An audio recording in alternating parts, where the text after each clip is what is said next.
Welcome to tonight's annual License Committee meeting. The meeting is being broadcast live on Council's YouTube channel. My name is Councillor Macy Ume, and I'll be chairing tonight's meeting. I move to item 1 on the agenda. Item 1, election of vice chair. I propose Councillor Callan Mimon to, please, may I have a seconder? Is this agreed by the committee? Can I have Seconded. Okay. Is this agreed by the committee? Agreed. Thank you. I will now move on to item 2. Apologies for absence. Chair, we have numerous apologies. Apologies from Councillor Kwan, Councillor Walsh, Councillor Campbell-Simon, Councillor Alexander, Councillor Fonzo and Councillor Afghal Khan. But we have 6 members present, so we are quorum.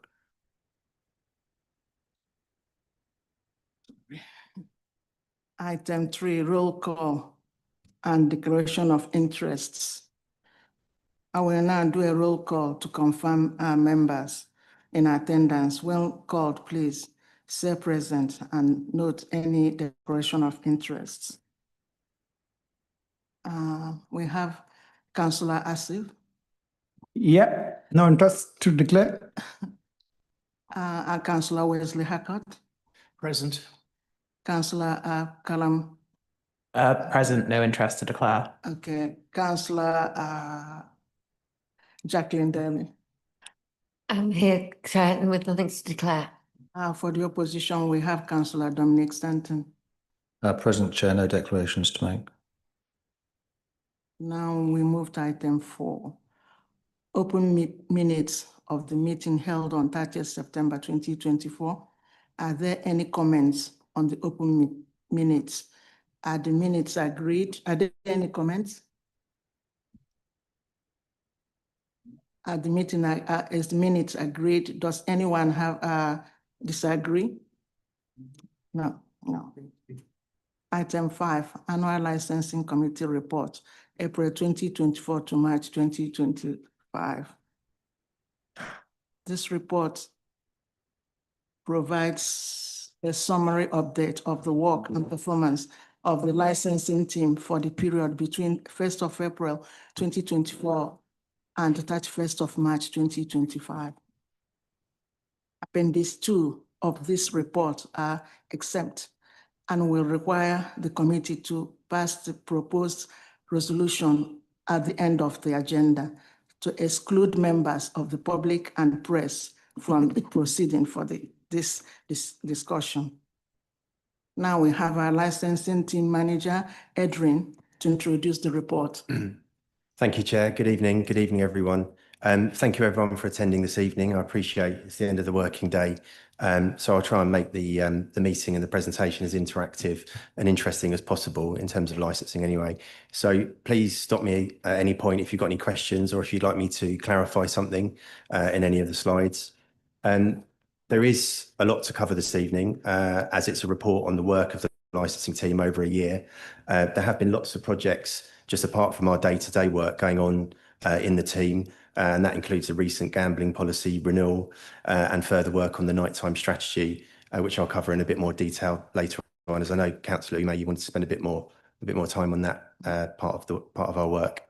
So, first of all, I'm not sure if it's helpful just to carry out some introductions initially. As you said, Councillor, my name's Adrian Overton. I'm the licensing team manager. Neil, my line manager, is also here as well. He's the planning enforcement manager.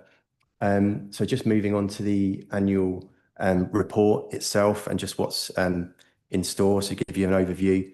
You should have all received a copy of this, but please let me know if you haven't. So we're going to do a quick staffing update first of all, and then go through the licensing team performance and work activity for 2024-25. We'll do a financial update on income and debt, and then there's information on licensing subcommittees for last year, and there's also an enforcement update for the last financial year and a general overview of the type of enforcement work that we've been undertaking over the last year. We'll then talk about the current licensing policies in effect. As mentioned earlier, we've recently renewed our gambling policy and we're in the final stages of introducing the nighttime strategy as well. So I'll speak a bit about that. and then current and concluded appeals in 24-25. We've actually only had 2 appeals, so that would be quite a short section. And then complex cases, that's actually a restricted item, so we'll cover that separately. So just moving on to slide 3. So this is just when it comes up.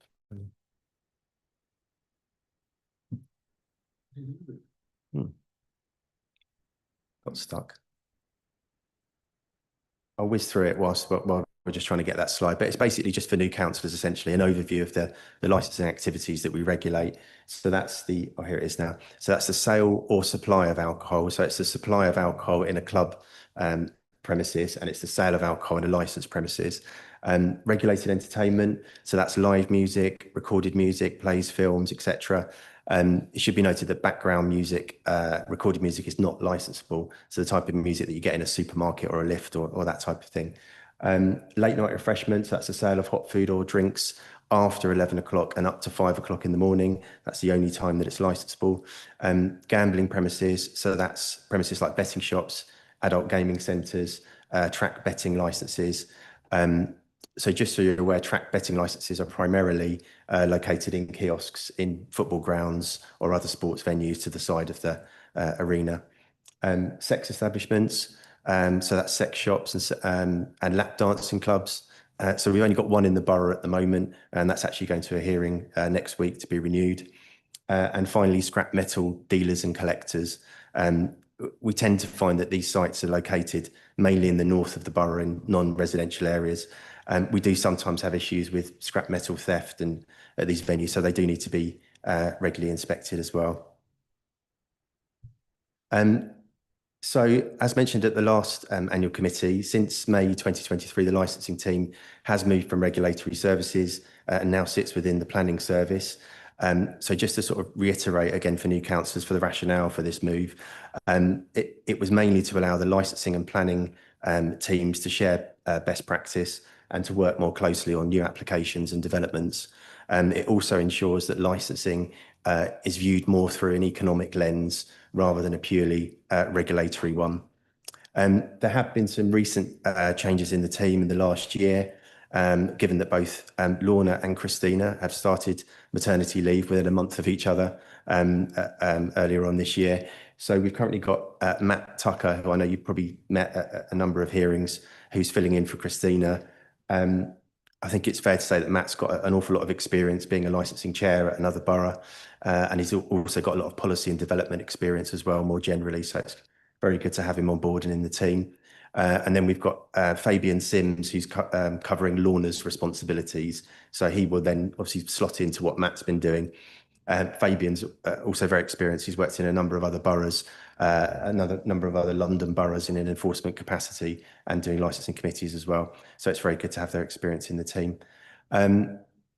We do still have 2 vacant posts, one for a licensing enforcement officer that has been challenging to fill over the last year, and that post is out for recruitment at the moment, and a licensing compliance assistant as well. Chair, sorry to be awkward, but for those of us sat at the extremity of this particular committee, those screens are impossible to read. I can't see any of that apart from staffing update. And that's really not very helpful. Councillor, sorry, there's a spare place here with a mic, so if you'd like to sit next to me, you can be sat opposite the screen.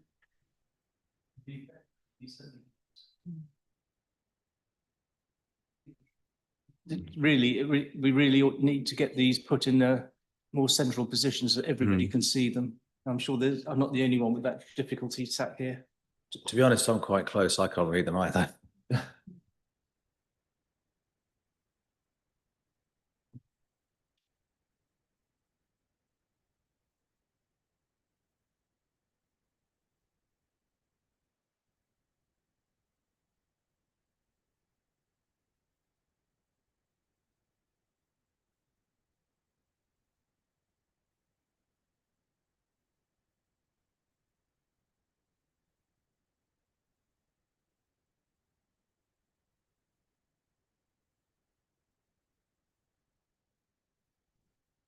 Is that okay, Councillor? Can you see a bit better from yes? So just moving on to the next slide, so in terms of work performance in the licensing team. So compared to 23-24, the team has seen, as you'll see from the slide, a reduction in the numbers of applications received. And that's a 14% decrease in applications and a 7% decrease for temporary event notices. However, I think it should be noted that if you look back at application figures since the pandemic, it appears that in 23-24, it was an exceptionally high number of applications were received during that year, and I think that was, well, it was almost certainly driven by one-off developments like Olympia, for example, where we got 20 applications in at once and we had to have 20 hearings as well. So the current figures are broadly in line with 22-23, where we had around 1,300 applications. But you can see from the slide, it's all broken down into the different application types. So just in terms of gambling, it's a similar picture. So the overall number of gambling premises does continue to reduce year on year, and this seems to be an ongoing trend. Previously, there were 31 premises active in the borough in 21-22 and also in 22-23. And as you can see, they've decreased now in 23-24 and 24-25. We're at 27 gambling premises in total. We have found that bingo premises do seem to be the most popular application type at the moment, and this is almost certainly due to the higher machine entitlement that comes with that type of license over an AGC premises license. And we can also see that betting shop seems to be closing, and I think that's almost certainly due to competition from online gambling. So just in terms of licensing subcommittees, so obviously this follows the picture of applications as well, and we can see that the number of licensing subcommittees has reduced. From a nighttime economy perspective, it's encouraging to see that the number of applications granted has increased, even taking into account less applications overall. I would point out that there have been 3 reviews this year, which have taken up a huge amount of officer time. One of them we put in the review ourselves as the licensing authority. So we had a sports cafe review in November last year, and that was a police-led review. And then in December last year, we had the JMB Food and Wine off-license review, and that was a licensing authority review. And then in September last year, we had McGettigan's, which was a police review. So that, as I said, they obviously take up a lot of time, and as you'll know from the hearings, they're quite involved as well. So just in terms of finance, our gross income has fallen over the last year, due in part to a reduction in applications, but also due to a reduction in annual fees as well. So this is where premises have maybe surrendered their license, where they no longer want to provide certain licensable activities or provide any licensable activities. I think it's worth noting that doesn't mean that premises is completely closed. They may have changed their business model and decided not to offer licensable activities as they did previously. As you can see from the slide, our overall licensing debt has risen slightly this year as we've issued less suspension letters, and we currently have at the moment 31 licenses which are suspended. We do work very closely with businesses. We try and help them with annual fees if they are struggling, and we are about to start putting businesses in touch with a new licensed trade charity who look out for struggling businesses, and in some circumstances they will actually pay annual fees if that's needed.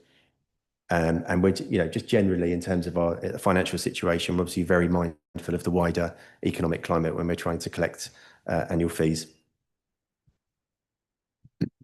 So just in terms of pre-application advice, again, a similar picture. The number of pre-application advice that we've offered has fallen this year, but a large number of the pre-application advice for the previous year was due to the Olympia development, and I think there was about 10 separate pieces of pre-application advice that we offered there. I think when looking at pre-application advice, it should be noted that officers regularly guide businesses through the application process outside of offering formal pre-application advice. And I think we're almost hindered by some really good advice that we've got on our website that sort of sets applicants on the journey, what they need to do. And so often they find that all the answers are online and that they can do it themselves and maybe they'll phone us up for 1 or 2 pieces of guidance, and then they don't need to get the pre-application advice. But we're more than happy to offer that advice. And we're also happy within the team to hold on to applications where they're invalid to start with, and then we'll liaise with the applicant to try and make sure we get other pieces of information to make the application valid. And I know a lot of London authorities don't do that because they just can't deal with the volume. They'll just send them straight back again. So we do try and be as helpful as we can. So just in terms of enforcement, this side of the service has been very busy again this year. As I said, we have struggled recruiting an enforcement officer that's gone on for the best part of the year. So that has created a challenge. We have had a temporary contract worker helping us out, which has been very helpful. But as I said, we do need to get that permanent post filled. We've dealt with 246 complaints over the last year. So to give you an idea on what a complaint entails, I mean, many of them can be very complex, and they might ordinarily require a site visit, or we might need to look at CCTV, or we might need to get more information from the complainant, to try and establish if there has actually been an issue or a breach of their license. And this has been a huge challenge, as I said, for one full-time enforcement officer with the help of a contract worker at the moment. So we are trying to address that and get a second enforcement officer on board. And also just to note that the licensing team proactively are involved in the majority of events that take place in the borough. And we also carry out inspections at the 3 football clubs as well. So one of those inspections, for example, could take a whole day if we're doing a during performance inspection at Chelsea or Fulham, for example. We also work closely with the law enforcement team in relation to things like street drinking issues and local SNT officers as well in the police. So we make sure that we're very linked in with them. And the licensing action group that we have every other week with different responsible authorities really helps to make sure that there's a coordinated approach to any issues that do come up. So just in terms of service improvements over the last financial year and then going forward. So one of the biggest pieces of work that we've undertaken last year, and we've undertaken in a while actually, was the gambling policy, and I'll discuss that in a bit more detail on the next slide. We're also very nearly there with the nighttime strategy. We just need to get some final approval on that before we can introduce that. We've increased again our work with partner agencies such as Immigration and the Gambling Commission, sometimes authorities and organisations that we haven't always worked with so much in the past. And just in terms of an internal database, we've started a migration process to a new case management system for our system NEC.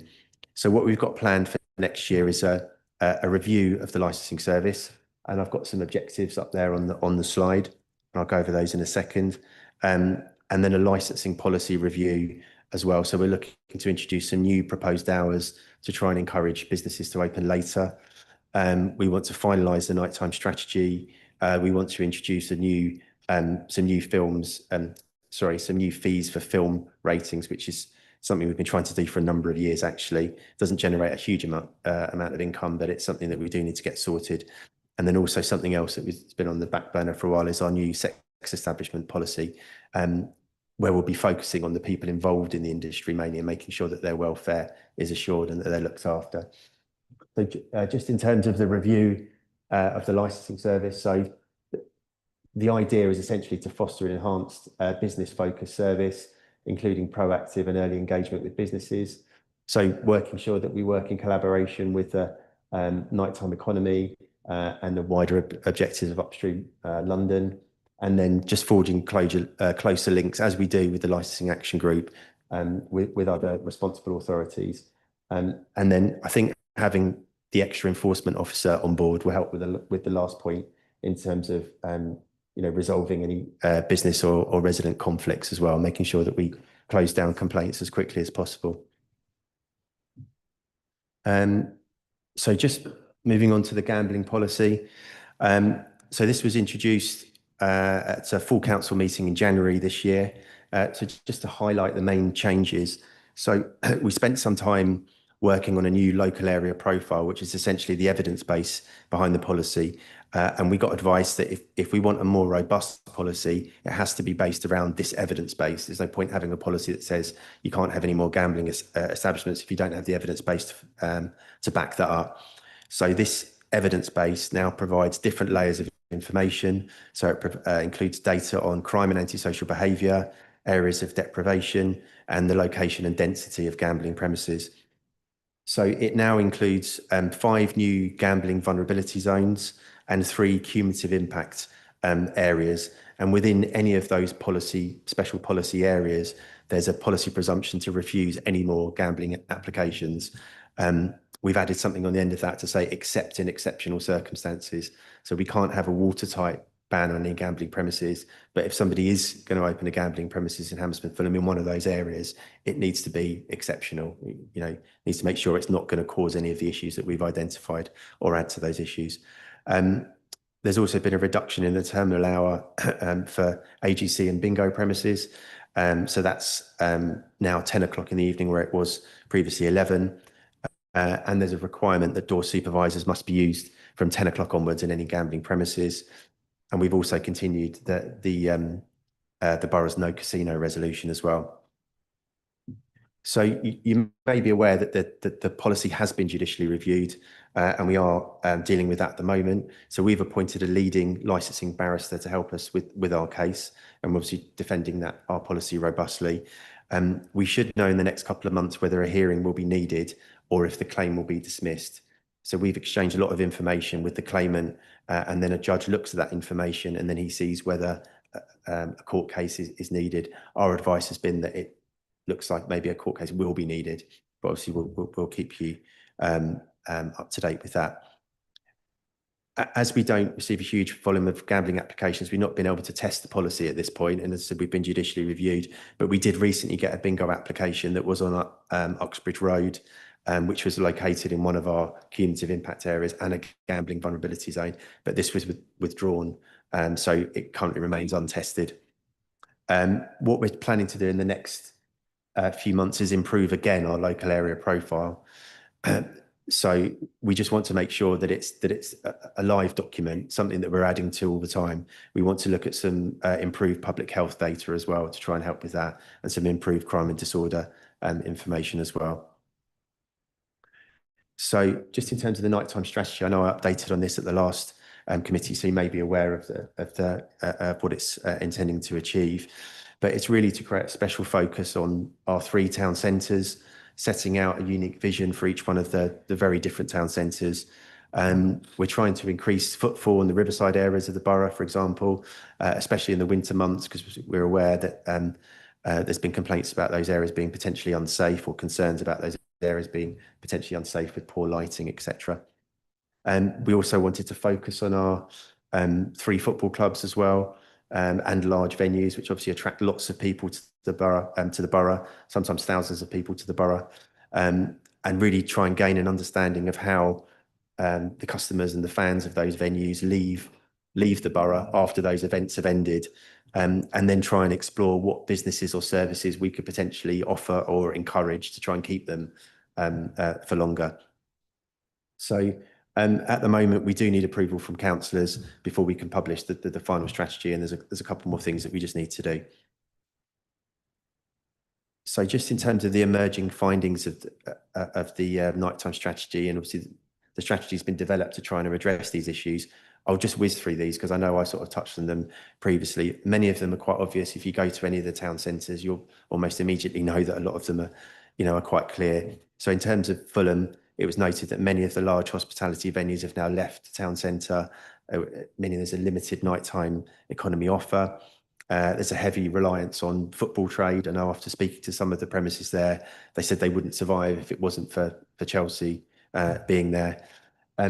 Some of the good things that were seen as positives for Fulham, the good lighting, the good football transport, how the fans are able to get away from the area very quickly, and then a couple of independent businesses as well, like Vagabond Wines, were highlighted as well. So just in terms of Hammersmith, some of the negative points, the traffic in the area was said to create a very hostile environment, which I think is obvious, and everyone will agree with that. And then Lyric Square is obviously very attractive as an asset, but then later on in the evening that can change, and you know that can be a very different type of area. It was noted that it's a very good transport ratings. There's a TfL rating, it's called a PTAL rating, and it had one of the highest ratings. But it was seen that can also be a weakness, because when people leave the Apollo, for example, they can get away extremely quickly. And actually, if the transport was not quite as good, they might loiter and hang around and actually be. So it's it's difficult. It's a good thing, it's a bad thing at the same time. So Shepherd's Bush, in terms of negatives, it was noted it was very male orientated later on in the evening, potentially threatening atmosphere, especially on the north side of the green, and the police have identified this as well in their crime stats. Too many of the same type of premises, lots of chicken shops, late night refreshment premises, off licenses. But in terms of good positives, obviously the culture there, we've got the Empire, Bush Hall, Bush Theatre, and lots of new residential premises coming into that area as well, and a very high PTAL rating there as well. So that's it really. That's a bit of a whistle stop to what we've been doing over the last year. I've tried to sort of focus on the gambling policy. I know you wanted to discuss that anymore. I'm happy to answer any other questions that you might have. Thank you. No problem. Thank you, Edwin. That's No problem. That's great. Committee members, any questions for Edwin?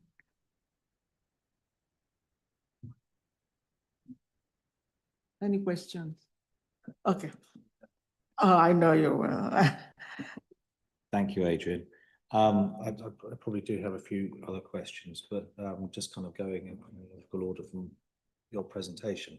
Why is it that we're having such difficulty recruiting an enforcement officer? I think it's just because of maybe the skills that we need. We are looking for someone who's quite experienced.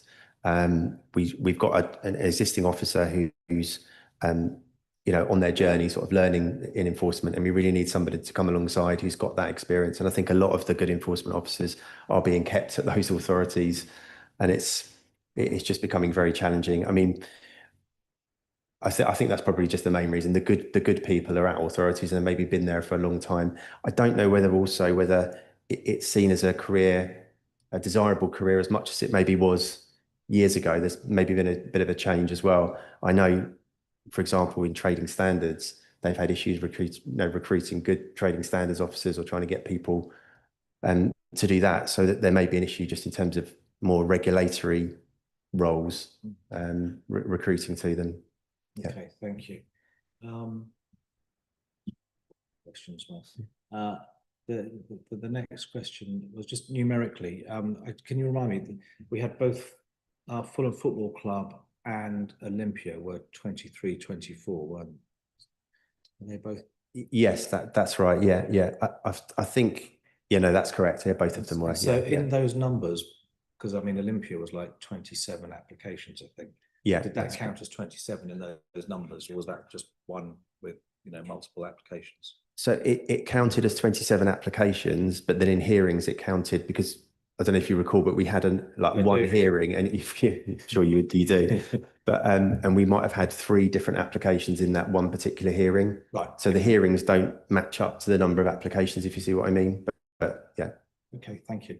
My final question is about the number of complaints that you've received, or rather, I was just wondering if you could give a breakdown regarding the complaints in 2 ways. Into firstly the spread of the types of complaint, just so we can have some understanding, and also in terms of the complainers.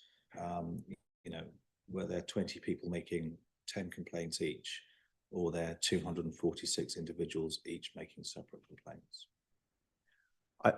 Yeah, I mean, we do get some serial complainants. So where there's a particular issue, we'll get somebody who will complain a number of times about a particular premises, but we don't really get many people who will just complain about various different types of premises, if you see what I mean. They're normally complaining maybe 5 or 6 times about this one premises. And I think the issue that we have is it's just trying to find where they might be disturbed by that premises. Obviously, when we go and carry out a visit, we can't always identify that issue when we go there. And even if we review CCTV, we can't always find that issue.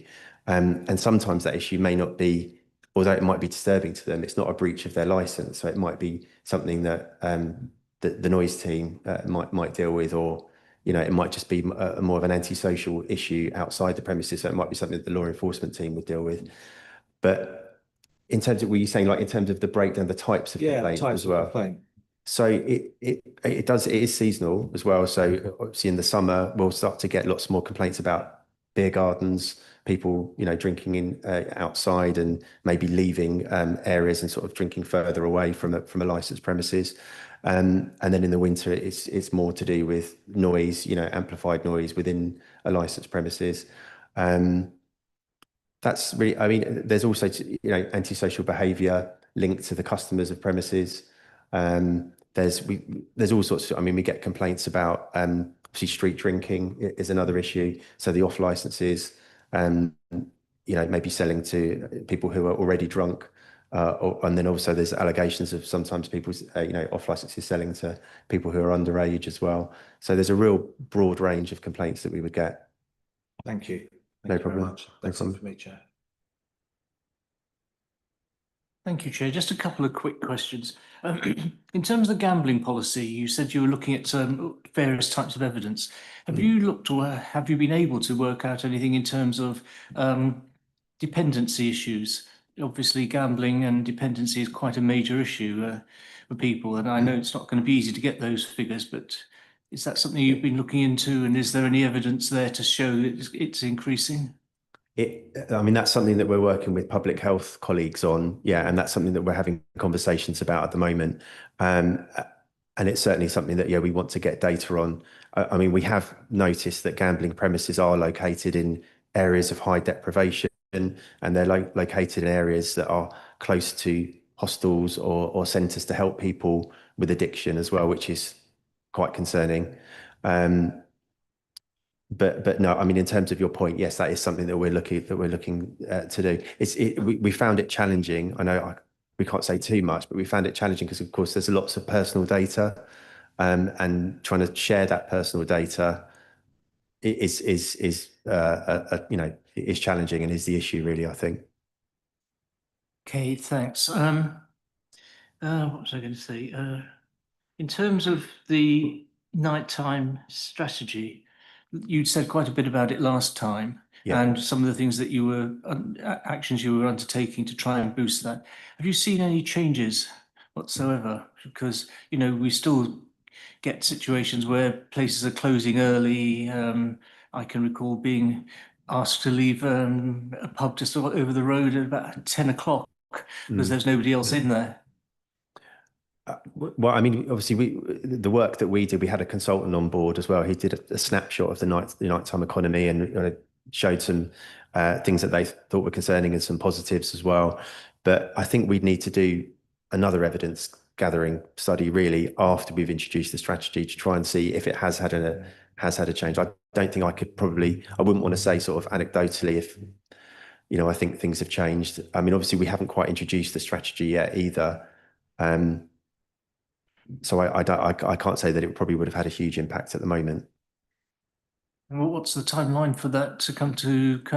Does it come to full council, that strategy? It wouldn't need to, no. So it's like an internal council strategy, so it wouldn't need that. But there is I can't give you the timeline at the moment. It is something that we're working on, and I think we just need some final approval.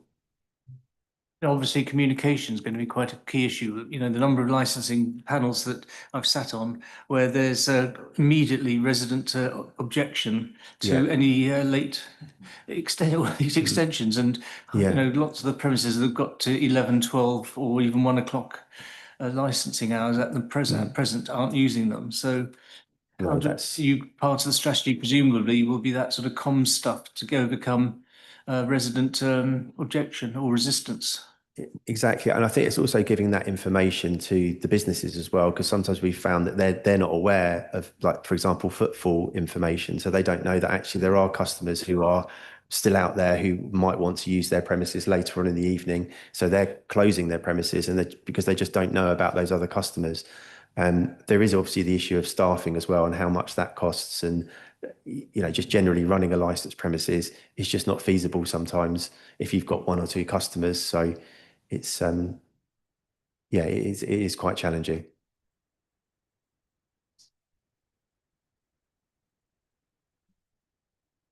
Thank you, Chair.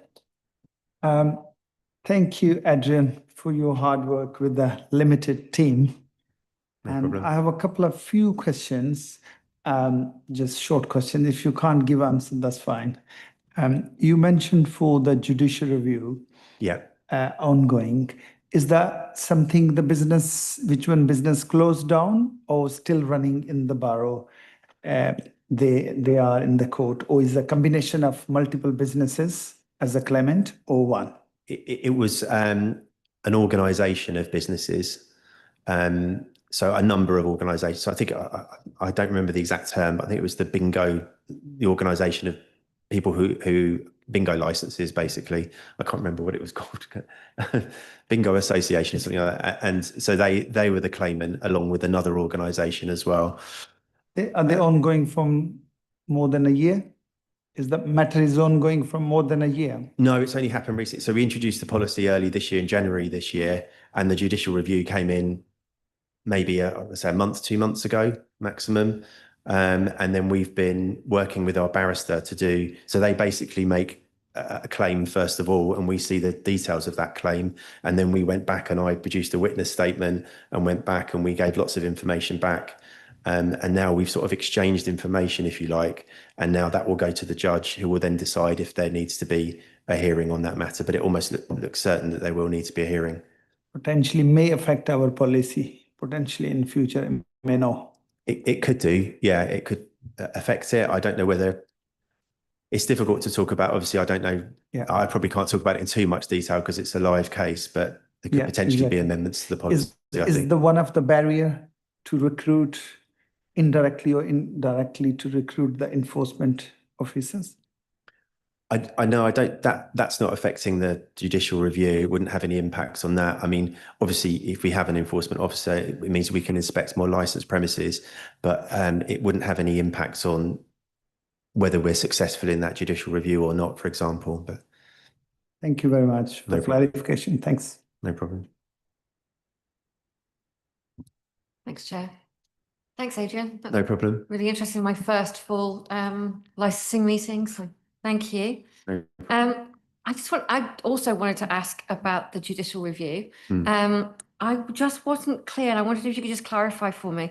I realised that the policy covers two areas. One of them is the kind of the local area profiling, and looking at those areas of vulnerability and areas of high deprivation.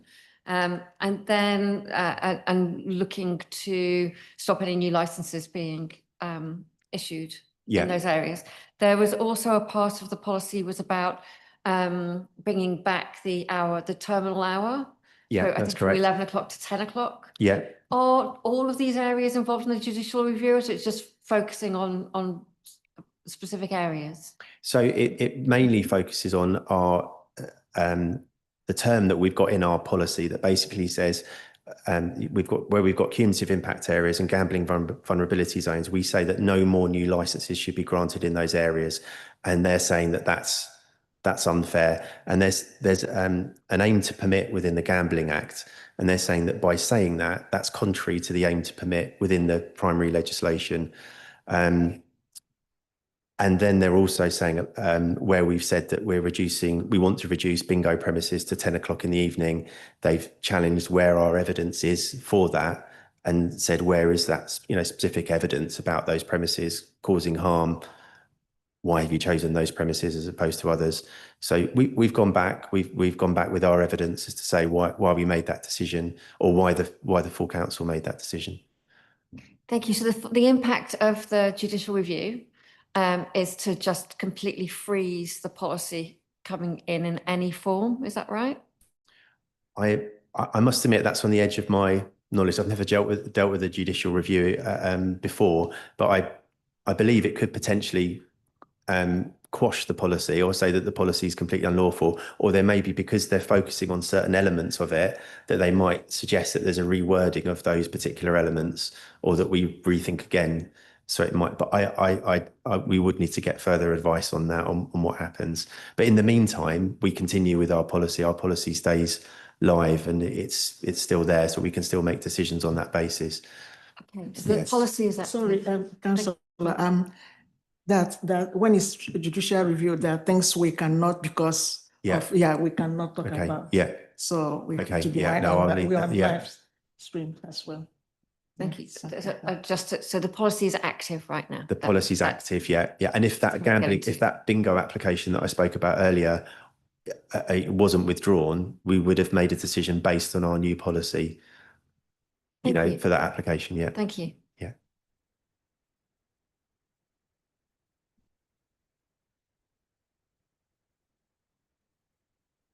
Just a very quick one. Can I ask for clarity, what is an exceptional circumstance for a betting shop to open? Well, I suppose when anybody makes a gambling application, they need to provide information how they're not going to cause any adverse issues in terms of the gambling objectives to the local area. And I think if they could show that they had certain management procedures or controls in place, then it may be that, I mean, obviously it wouldn't be our decision as officers. It may be that members would decide that actually in those circumstances that they might allow, another betting shop. But I know what you mean, because it's very difficult. I mean, one betting shop is, I don't want to say they're much like the others, but it'd be very difficult to see how one particular betting shop wasn't going to add any more, anything detrimental to the local area, whereas the other betting shop wouldn't. I mean, the Gambling Commission asks a lot of gambling premises as it is, asks for things like self-exclusion, huge amounts of management procedures. So they have to do quite a lot already. So yeah, it's difficult to say what would be exceptional. I agree.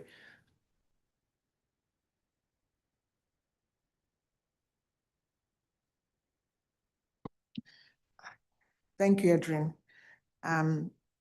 Now we need to agree the report's recommendation.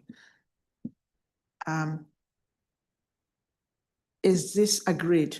Agreed. Okay. Okay, that members committee notes the comments and the content of the reports and provide any comments, suggestion, or recommendation for the team. If there's any more suggestions, please recommend to the team. Now we go to item 6.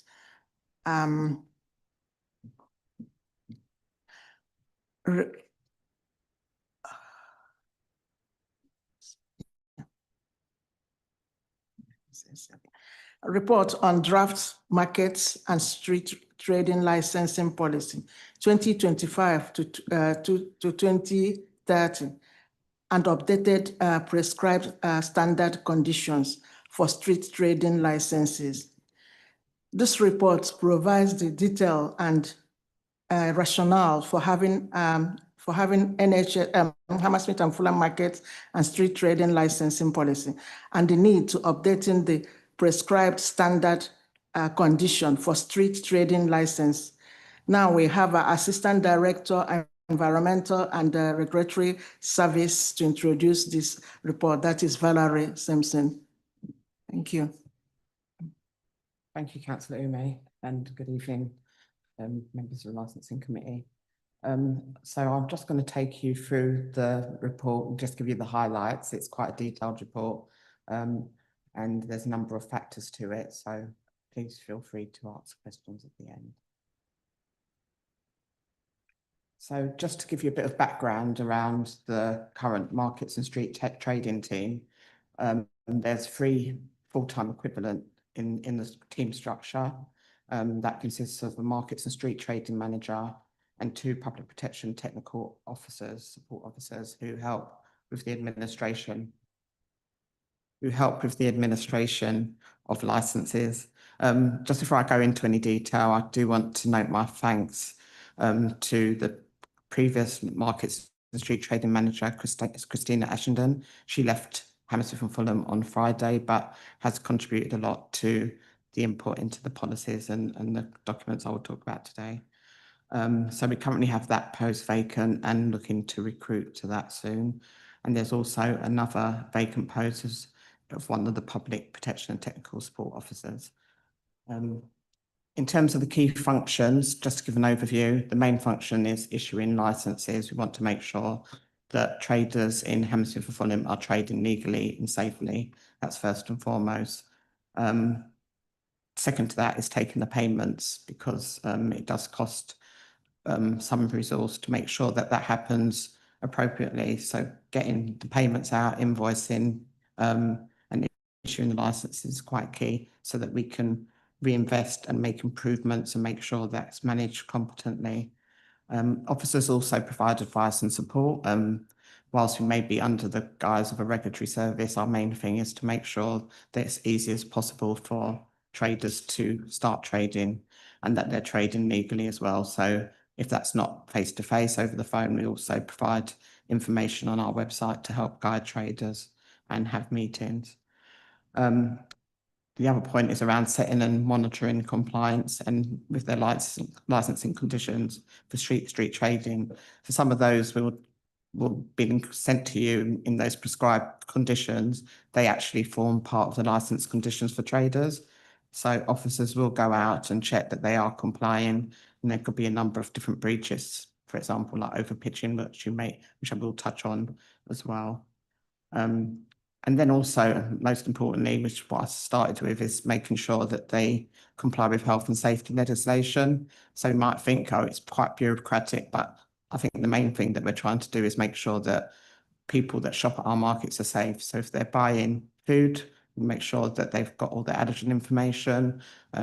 We work closely with the food safety public protection team to make sure that people are safe and people know what they're buying.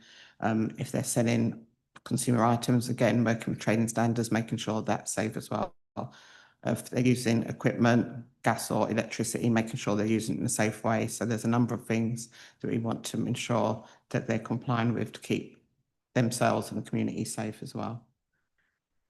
Just to give a bit of scope and remit. So currently we have approximately 98 temporary street trading licenses and 35 permanent pitches. And really our remit is just around council-run markets and other sites as well. So we don't have responsibility for managing Shepherd's Bush Market, just to make that clear. The three main markets that we have is North End Road, Lyric Square, which is on Wednesdays, Thursdays and Fridays, and also Wood Lane Food Market as well. We also have football traders who trade on football match days, and they sell various wares as well, who we license. And then we have some isolated sites around the borough, and I've named them there. But for the purposes, I'll just say Parsons Green, Plymley Place, Ravenscourt Park, Digney Mansion, Wood Lane, and Ravenscourt Park Station. And I suppose just to, as well as our health and safety, we do have aspirations of growing our economy. So one of the first things we're a member of NABMA, which is a National Association of Markets, and they're there to help protect local markets as well. It's been very difficult over the years, and the way that people shop more online as well, it is a challenge for market traders. So we're there as well to try and support traders to be successful in their businesses. So we have 5 priorities, which are included in our policy around retaining traders, helping with the economic challenges, and we've had various deals on North End Road to help with that, to make it easy to start up for new traders. Demonstrating the wider value of markets, and for example, we have King Street that's going to have a nice market. We have a few, and North End Road, we have those once or twice a year. Again, that brings the community together and shows the wider value of markets. Making sure that the way that we manage markets is professional, and improving our relationships with traders. I'm not saying it's bad, but it's always, making sure there's the good communication and that they feel that they're supported by the council. And it really fits into the upstream sort of priority in terms of doing everything we can to ensure economic growth is inclusive and improves the lives for everyone in our community.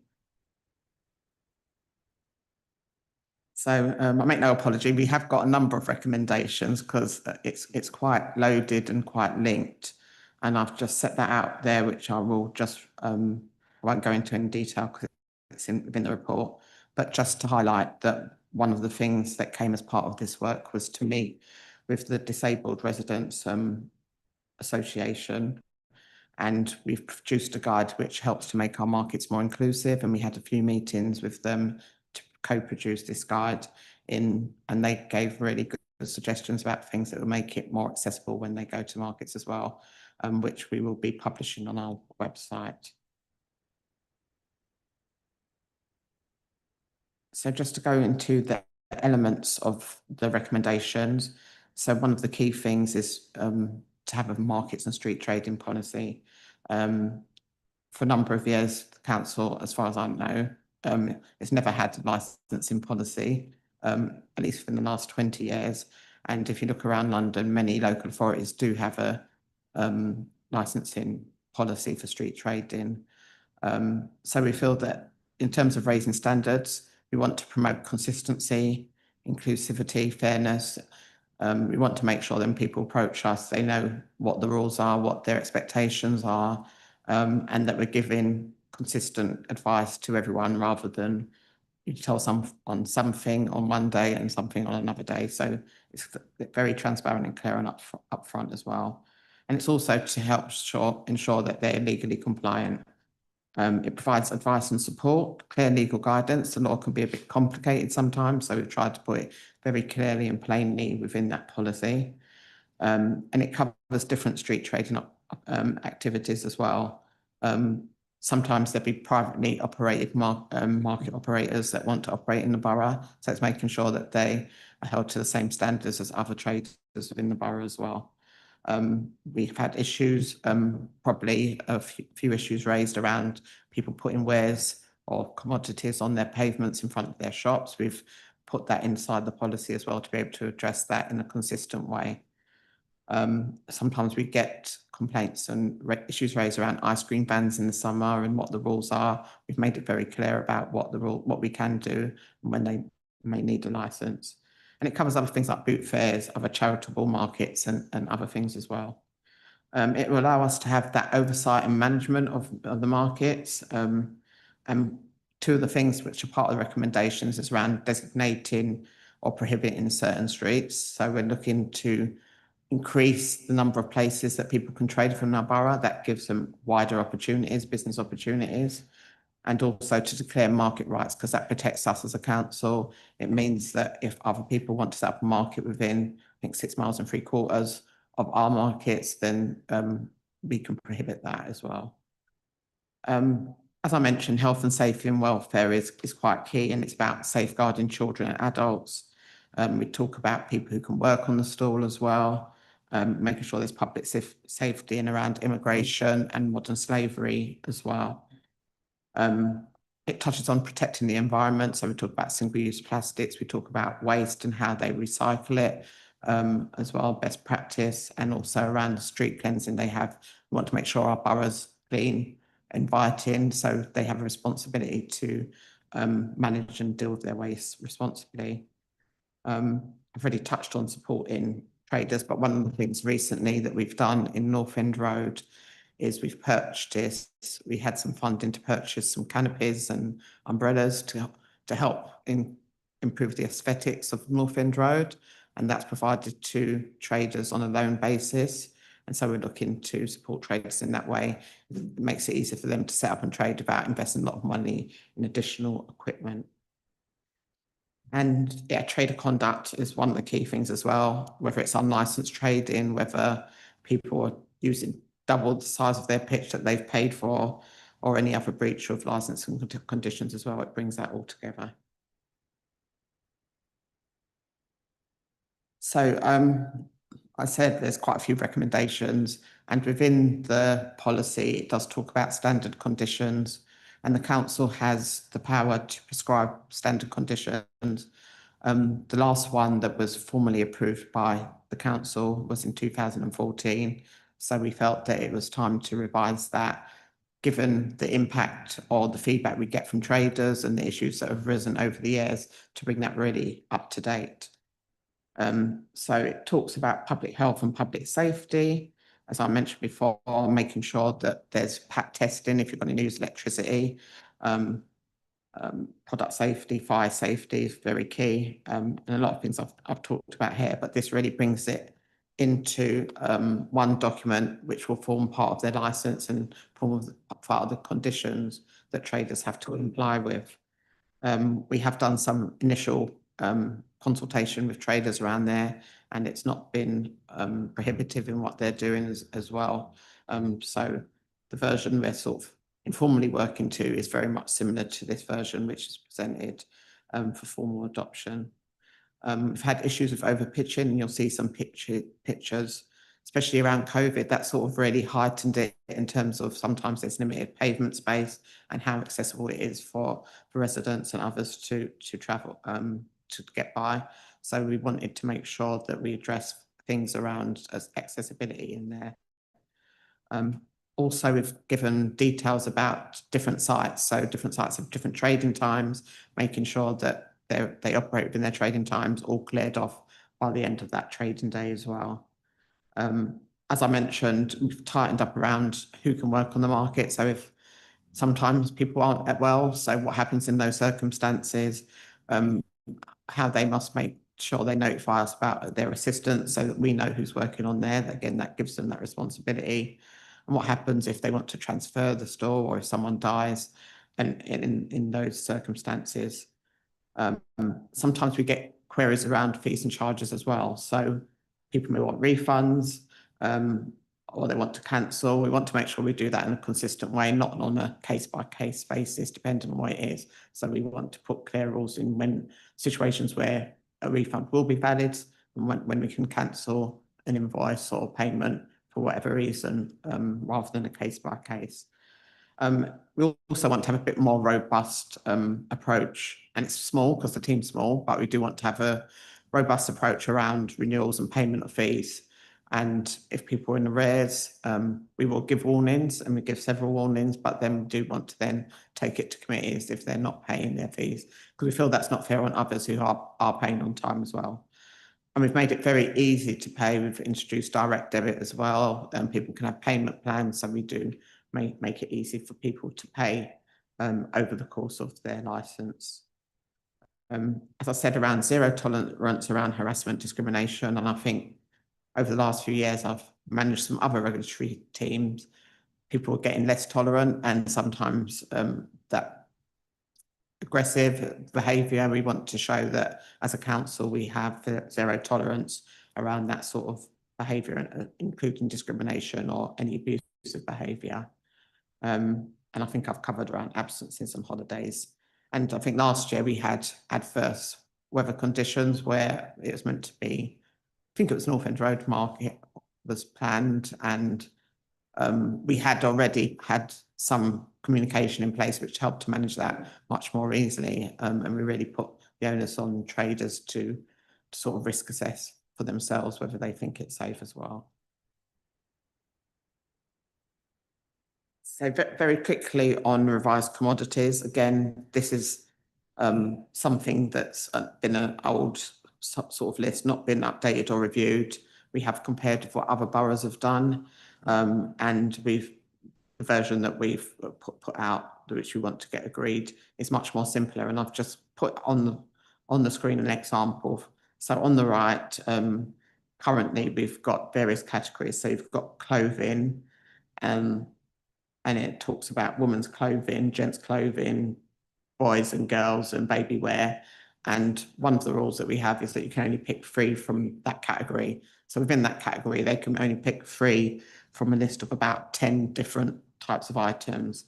And then you've got another category for underwear and nightwear, then another category for footwear. In our simplified version, we've just put a clothing category, and it includes all those different categories. And then that gives the trader the flexibility to choose whether they want to sell both men and women's clothing, or if they want to sell sportswear, and it gives them more variety. We still put that cap on 3 different items, but it gives them a lot more flexibility. And just I wanted to mention something that's mentioned in the revised policy or the new policies, because we haven't got one. It's just giving an example, and the pictures show there's some examples. Some are quite a few years old. The ones on the right around North End Road when there was markings about keeping distance in. We can see that the pavements are very, very narrow.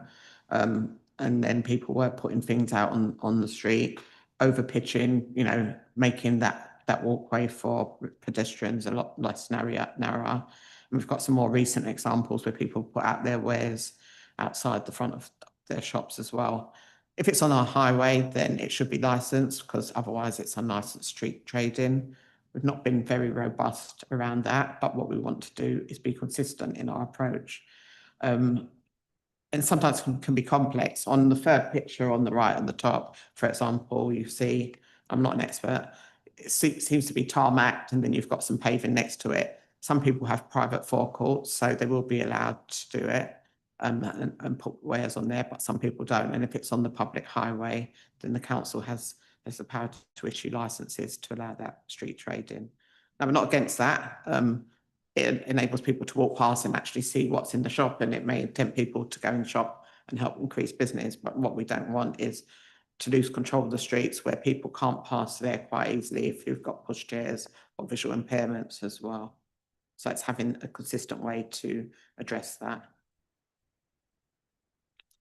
So I mentioned before, I also mentioned the policies, the Declaration of Market Rights, and one of the recommendations is to consult about doing that and getting the views about trying to take that forward, which will give us more control over our streets and ensure that street trading is conducted and regulated consistently.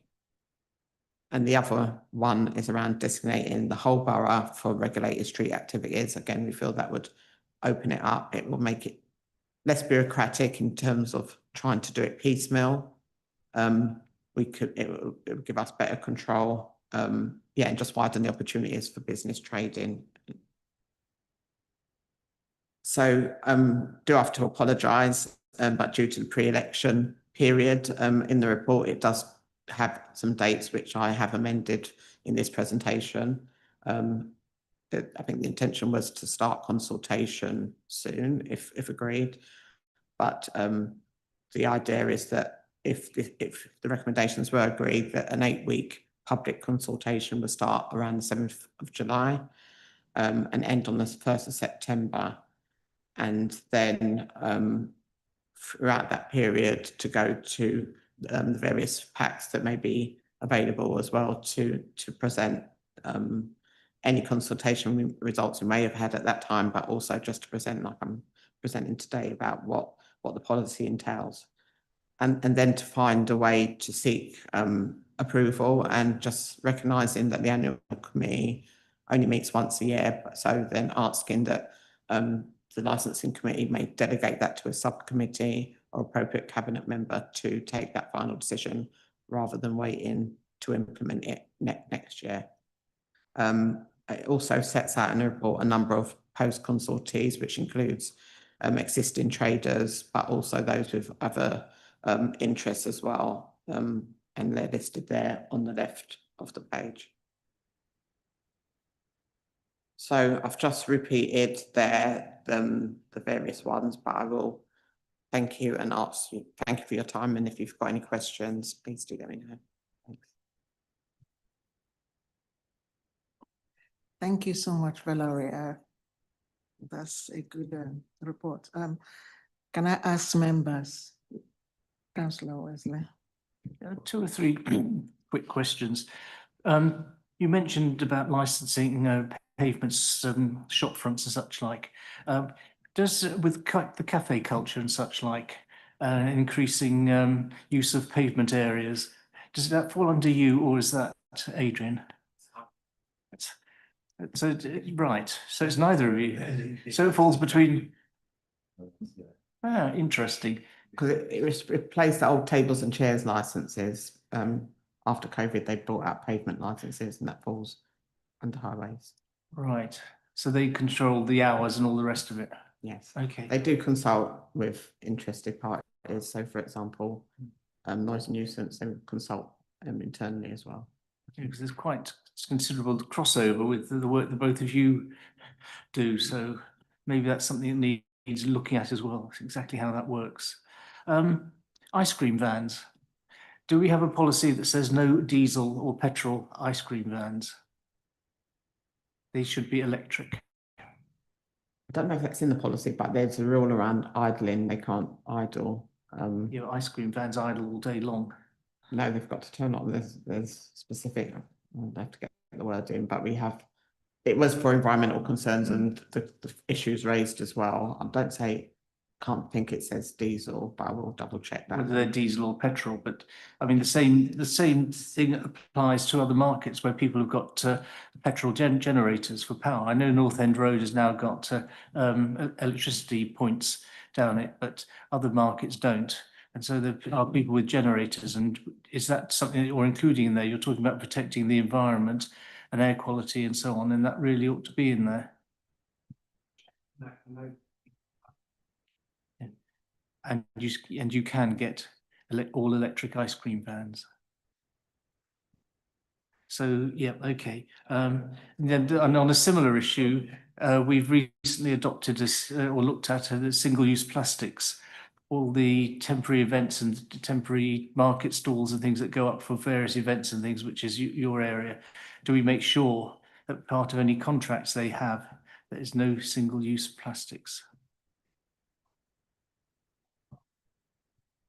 Yes, Councillor, and we do enforce that. So the team works very collaboratively with others, so food safety, trading standards, and so they did a special project last year, making sure that people weren't using single-use plastics and following up on that.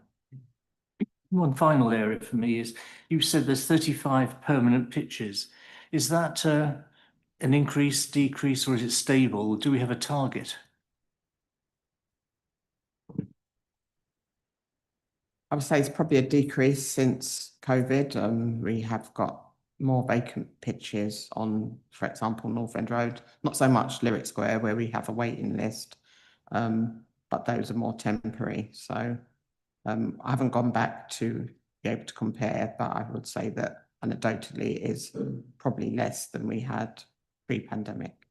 Yeah, it's just given the amount of money that's gone into North End Road, and if you know, we're not seeing commensurate increase in the number of traders. No, yeah, yes. That is something we're still actively working on. So we've had the equipment packages. We do have a deal for Easy Startup, which is good value for money as well. So it's work in progress. Anyone? Councillor Sadiq. Thank you, Chair. Valerie, thank you very much for your excellent presentation. I have a few questions. I'll start with the Uxbridge Road, and there is a lot of payments are covered by the multiple shops, and this is under your remit, and some of the other, like as compared to, I'm talking about a complaint in King Street. They're saying we are not allowed. And is there any different policy implementation, or why they are allowed there or not in King Street? So that's exactly what we want to address. So if it's on the highway, then they're not allowed without a license, and we will need to issue a license. That's something we want to be implementing. We don't need a policy necessary to implement it, but what we want to do is just make it clear. So that's something we would want to implement as soon as we can. It really depends if it's on if it's on private forecourt, but if it's not, they would need planning permission as well. That's something we'd look to make sure they've got appropriate planning permission, and then we'd issue the license. So as long as it's on the public highway, the same rules apply, regardless. I think it's just, yeah, it's a matter of just enforcing, monitoring, regulating, following up, which we're keen to do. You said the Shepherd Bush market is not under your remit. No. Who regulate the market or see them? In terms of the licensing and enforcement? So I believe they've leased space. They've got a private market operator for Shepherd's Bush Market. They'd still be sort of responsible for the same trading laws. So they should still be, we still visit as officers to make sure that any food is sold there is safe, any product sold there is safe or not counterfeit. But in terms of issuing the licenses and regulating the traders. That would be down to the private market operator. It's a quite busy market. And the last question is how your licensing policy is friendly or easily accessible. For example, the new traders, like farmers market was years ago in the Ravenscourt Park. And if they want to come back, and how, I mean, is it accessible or easy for them to come back and get the license and do the farmers market, for example? Very well. I hope it's very easy, but it's testing. One of the things we've done is just updated our website to try and make it a lot easier to find information for our businesses as well. But our officers do go out to the markets, so we speak to people.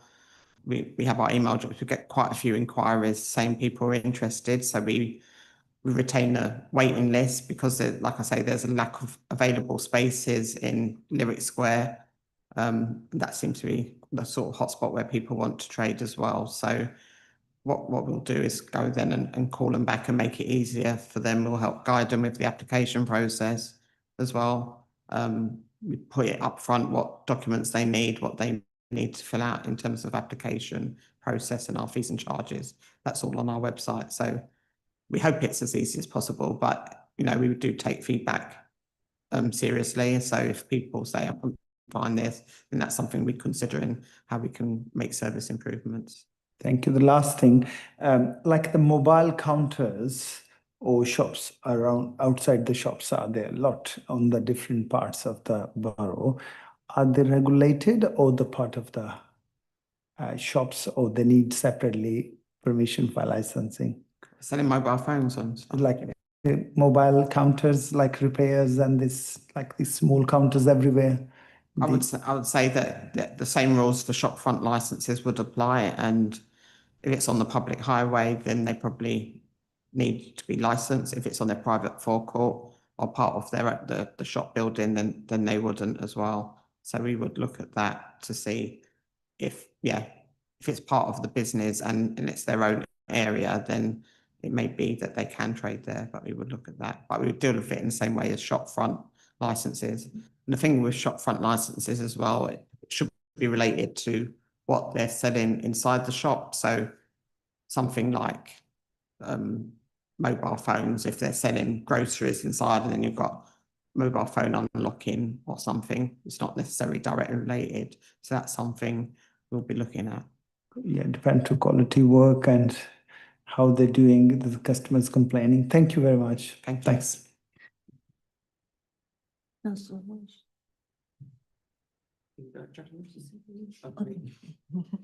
Thank you. Just a question, obviously, as you mentioned earlier, there is the matter of obviously highways has responsibility for is it the tables on the streets? Obviously, you've got responsibilities for matters if it's on the public highway, but there is also the provision that potentially if it's a private forecourt, then it wouldn't apply. Obviously, from a business perspective, that's a lot of kind of, here's a rule, but caveat A, B, and C about where to apply and how to make sure that you're compliant. How are you ensuring that this is as simple as possible to be compliant? Because on the surface of this does seem to be quite technical in terms of making sure that while you may believe you're one thing, you're actually another, and that you are directing your applications and inquiries in the right direction. Thank you. I believe probably pavement licenses are probably distinct because, as I understand it, it's linked to premises that sell food or drink, and that's why they have the tables and chairs. I suppose the difference in what shopfront license is, it's more about the commodities that they're selling, not goods and services, as opposed to food and drink and having those tables and chairs. You mentioned a third one as well, so it's the pavement licenses. The private forecourt. Private forecourt as well. Again, that's a complex. I mean, the person trading would probably know if it's a private forecourt because they should know the area of their land, but that may take a bit of investigation, even from the council, to understand what it says on the land registry. Again, some places will be more clearer than not. It may be looking at land registry to see actually what the ownership is of that. I think North End Road, it maybe looks a bit more clearer because there is that paved marked area, which is different from the council highways, but we'd also consult with highways. So we're not expecting businesses to know necessarily. And our first step would always be to advise and guide and provide guidance. So if we establish that, for example, some of the examples on there that they're actually on the highway, we'd approach them and advise them about what they need to do to comply. So whether it's they want to sell, if they haven't got planning permission, they may need to get that if they need to, and then apply for a license. But we'd give them advice, and that would be how we'd approach that, because we recognise the law isn't necessarily clear. People have been allowed to do this for maybe many years or many months as well. So our approach would be to provide advice and guidance. But we believe that once they know what the rules are and we've given sufficient time to help support them, then we would look to take more robust enforcement. Excellent. So it's from your perspective, the first step is always to inform and obviously to work with, yes, in terms of establishing, because as you mentioned that there is a tendency for or there may have been a tendency for informal arrangements or informal setups for an extended period of time. Exactly. Obviously, this is going to take a certain amount of time, as you know, we do have quite a number of high streets around the borough, yes, or commercial streets around the borough. Roughly how long do you think this would take from getting the go-ahead to proceed with this and getting to that point where you've gone through the borough and all businesses have been at least contacted? How long do you expect that to take? Well, we've got 2 vacancies, but we do work collaboratively with other teams, and for example, the Let Our Eyes and Ears as well. So and I think my approach would be, for example, I think Uxbridge Road was mentioned, we'd want to be able to speak to most businesses at the same time. So we'd almost want to set aside a set time or week that we'd speak to all of them, because what we don't want is, well, I'm doing this here, but you haven't spoken to that one over there. We want to be able to do that consistently.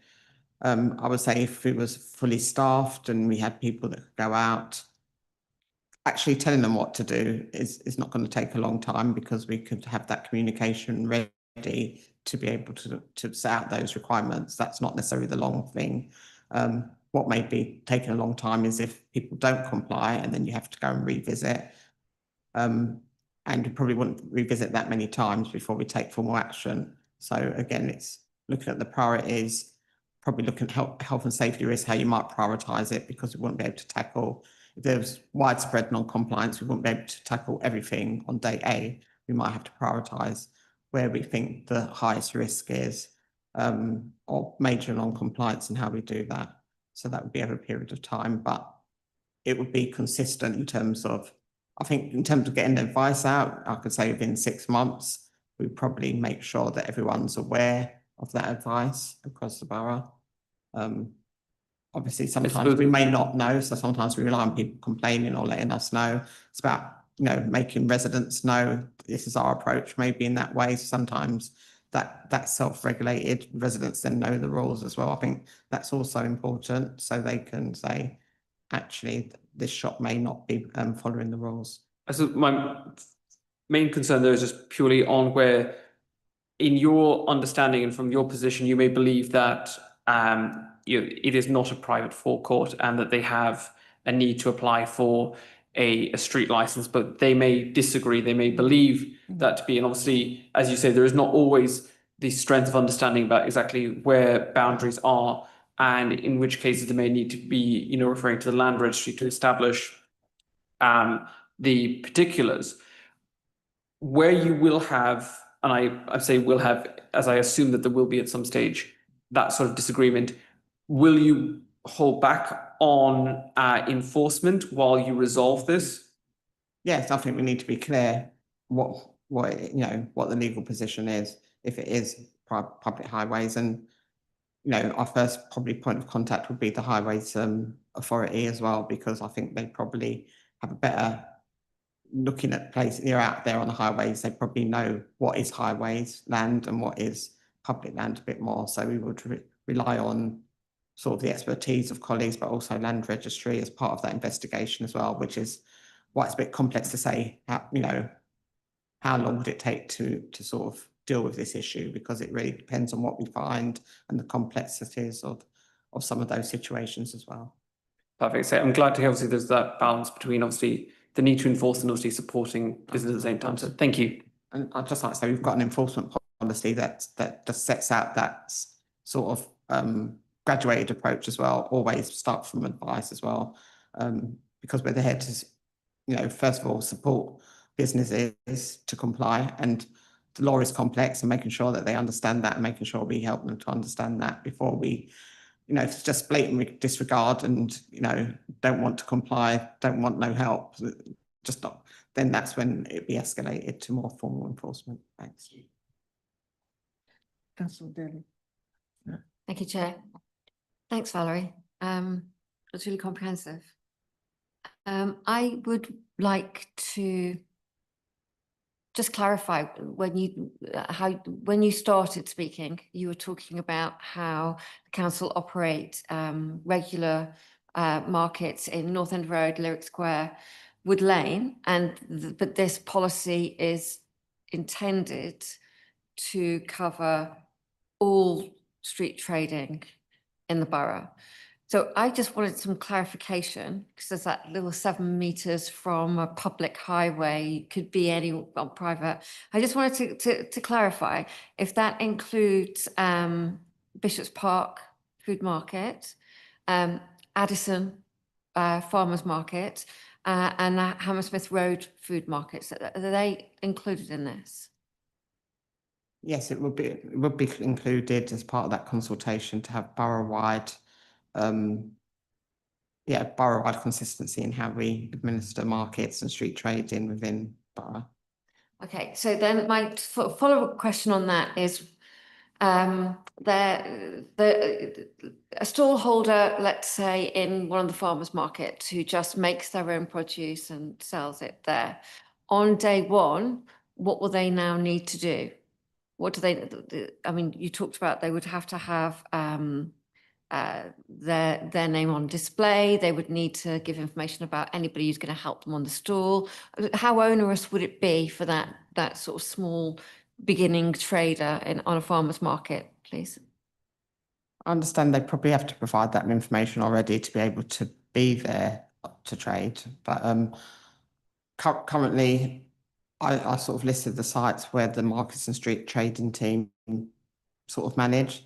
We do have events as well, the events team that do things like the farmers market, and they will manage it. So one of the things is to make sure that there's consistency in how we're doing that as well. But I know that the events team do ask for certain information just for health and safety. If something happens, who do you go back to? Who's that person if there's an allergic reaction and everything else? So just as due diligence as a council, if they're on our land, we do need to make sure that we have certain protocols in place and that people have adequate insurance, just to safeguard people. Sure. So that's great. Thank you.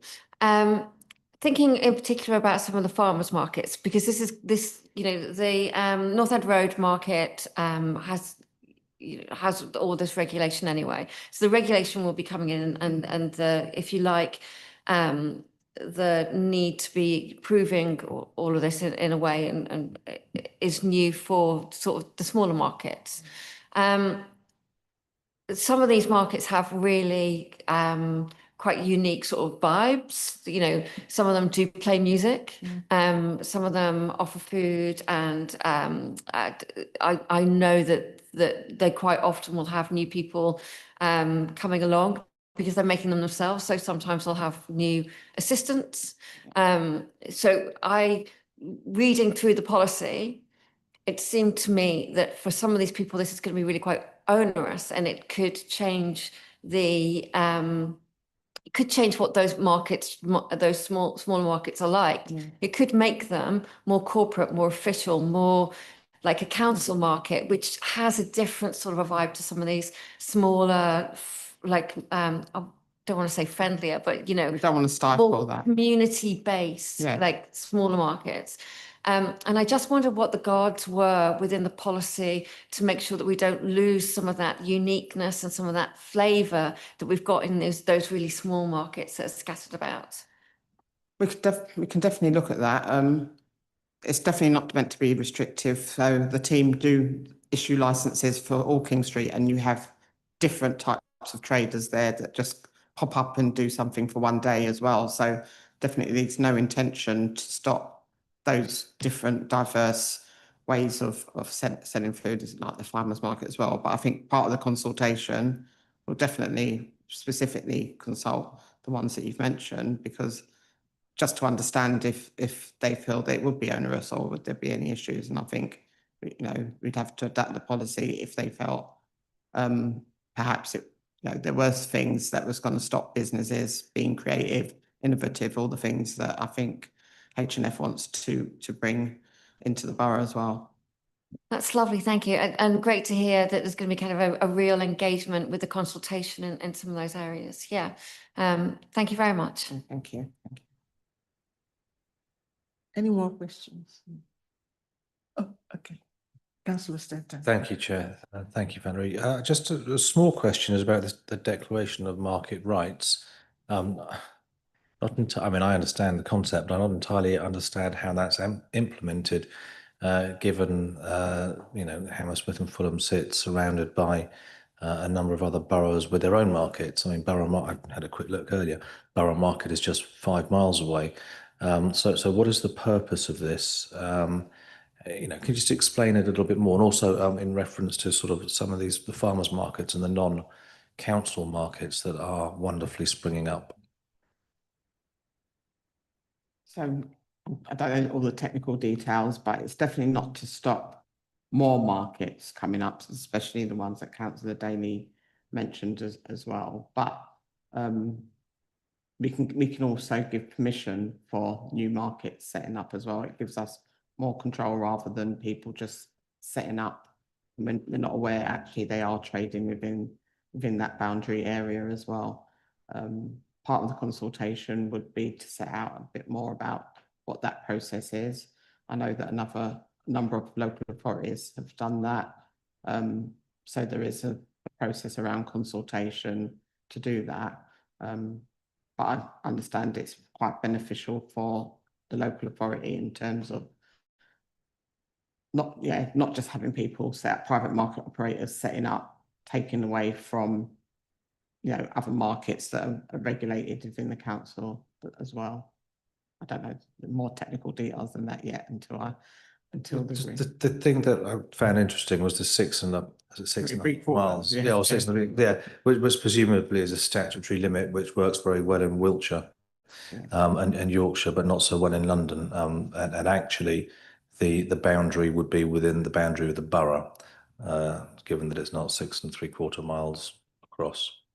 Would that be right? I think they have to notify the local authority, so it's not necessarily. Because I couldn't imagine someone in Westminster having to Kensington. Yeah, or Kensington, or Hounslow, wherever, having to be affected by our market rights, or maybe it is. I have to get back to that. I don't know the details. Okay, thank you. Thank you. No one asked me. That was the very technical interesting. details. Thank you. Yeah, thank you. Any more questions? Councillor Wesley. Not a question, just want to add to that discussion you were having with Councillor Walsh about what parts of the highway belonged, or the pavement belonged to premises or not. I don't know whether you recall the work that was being done in North End Road a little while ago, and it is not a straight line at all. Some premises it comes out to a metre and a half, others not, and all this sort of thing. So actually defining that is incredibly difficult, and then trying to steer a course, if you'll excuse that sort of phraseology, especially if somebody trying to negotiate in a wheelchair or with a pushchair or something like that, it becomes incredibly difficult to sort that sort of thing out, and that's been one of the big problems down there. So good luck in trying to sort that one out. I do remember, Councillor, and it was it was challenging to understand that. So it's not an easy thing, but I feel I want to try and do something consistently.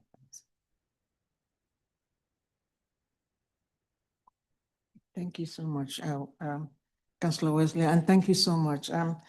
Now, are the 7 reports recommendations agreed? Agreed. Okay. Item 7, discussion on the exempt elements. Now we move to item 7.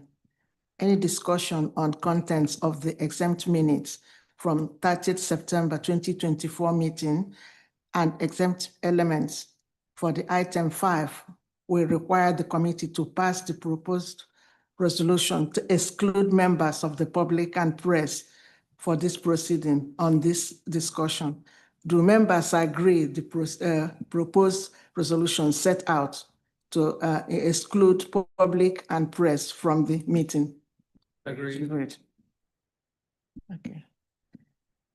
This is agreed by the committee, so end of slide